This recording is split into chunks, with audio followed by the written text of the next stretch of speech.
Ponneri media நேயர்களுக்கு வணக்கம். வரி கட்டும் மக்களுக்கு அடிப்படை வசதி செய்து கொடுக்காத பொன்னேரி நகராட்சி நிர்வாகம். சுடுகாட்டுக்கு செல்ல முடியாமல் தவிக்கும் 18 வார்டு பொதுமக்கள் உடனடியாக சாலை அமைத்து தர வேண்டும் என கோரிக்கை. திருவள்ளூர் மாவட்டம் பொன்னேரி நகராட்சிக்குட்பட்ட 22 மற்றும் 23வது வார்டில் பொன்னேரி பணிமனை எதிரில் சுமார் 100க்கும் மேற்பட்ட குடும்பங்கள் வசித்து வருகின்றனர். இந்த வார்டில் வெற்றி பெற்ற இருவரும் அதிமுக சார்ந்தவர்கள் என்பதால் அலட்சியம் காட்டும் பொன்னேரி நகராட்சி நிர்வாகம் என குற்றச்சாட்டு.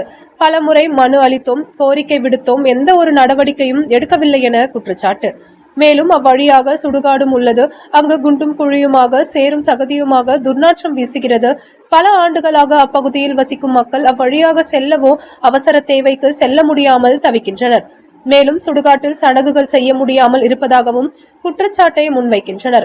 இவற்றிற்கு பொன்னேரி நகராட்சி நிர்வாகம் பொன்னேரி கல்லுக்கடை மேடு பகுதி சுடுகாட்டிற்கு சிமெண்ட் சாலை அமைத்தபடி உடனடியாக இங்கேயும் சிமெண்ட் சாலையை அமைத்து தர வேண்டும் எனவும் அப்பகுதி மக்கள் கோரிக்கையை முன்வைக்கின்றனர்.